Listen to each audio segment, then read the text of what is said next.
in early morning.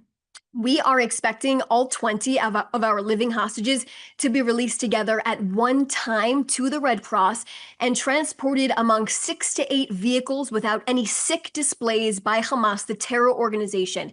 The hostages will then be driven to forces inside of Israeli-controlled parts of Gaza and then transferred to the Reim base in southern Israel, where they will then reunite with their families. Israel is ready. If a living hostage requires any urgent medical attention, they will be brought to a medical facility immediately. The Prime Minister instructed Gal Hirsch, the coordinator for the captives and the missing, to arrange with the ICRC to have a convoy of ambulances ready for our hostages and all equipment needed in case a hostage needs immediate medical support, in which case both Soroka and Barzilai hospitals will be on standby. There will be medical staff accompanying the hostages during their entire journey back to Israel. From Reim, the hostages will travel with their families to one of 3 main hospitals.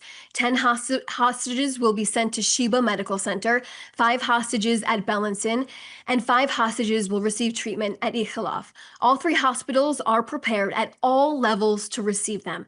Prime Minister Netanyahu visited Sheba Medical Center just the other day, one of the hospitals who will receive our hostages, and he examined the preparations for the hostages and their family members.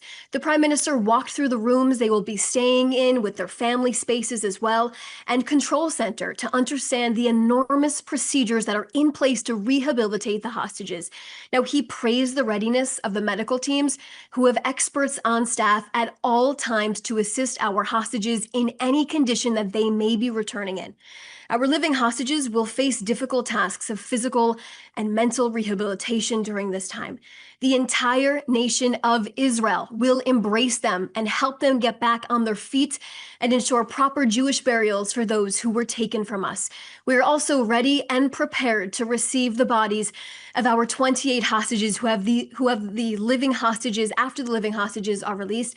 These hostages were either murdered by terrorists on October 7th, murdered in captivity, or have been held in Gaza by terrorists since 2014.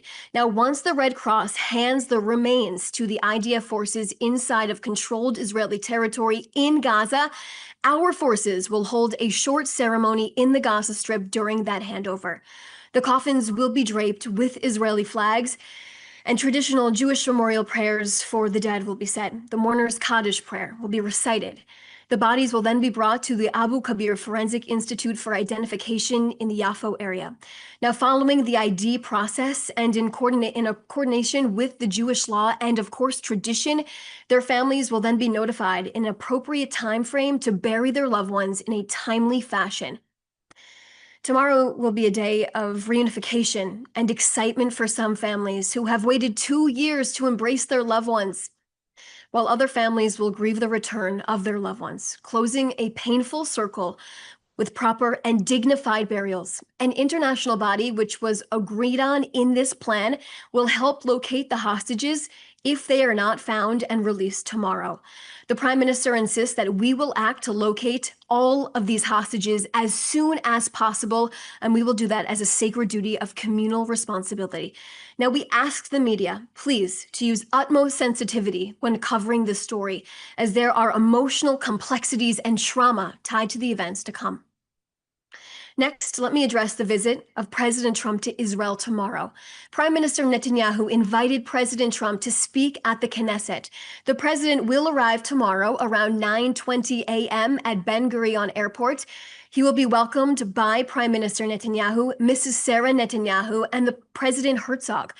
The Prime Minister and President will then travel to the Israeli Knesset in Jerusalem for meetings, and the President will then address the Knesset around 11 a.m. The Prime Minister will turn Simchat Torah, the 2 years since our hostages were brutally taken and Hamas launched a horrific war on Israel, from a day of national grief to a day of national joy. I'll be taking some of your questions right now.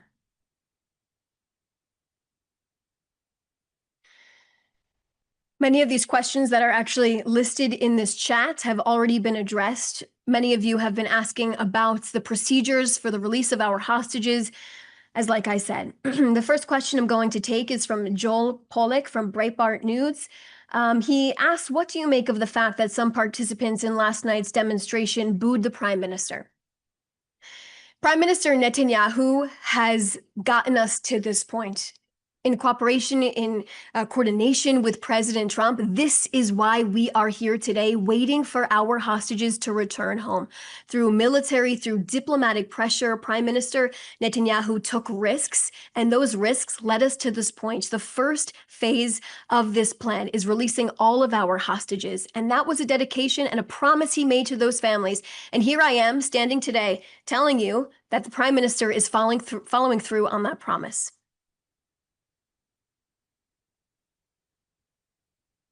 One of the questions, it doesn't list the outlet, is asking about the timing of Hamas, also referencing the reports that they could release the hostages at any point in time, like I said. And a statement that was released by the Prime Minister earlier today addresses that we are ready for our hostages whenever Hamas wants to release them. We are expecting them tomorrow, but if there is an early release, we will be there to receive them. Adam Parsons, Sky News, will Marwan Barghouti be released? I answered that last week. He is not part of this release.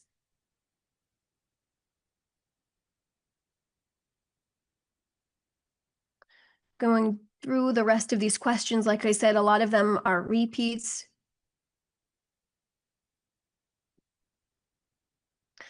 There's a question from Beltrue from The Independent. If not all the bodies of the hostages are handed over, or if Hamas misses the deadline, would that be a violation of the deal? Let's get something straight. Israel is committed to this plan that was signed off on. All 48 of our hostages will be returning back to Israel, whether they are alive or deceased. Like I mentioned in this briefing before, there is this international committee that will be finding and helping locate any of the hostages' bodies if they are not released tomorrow.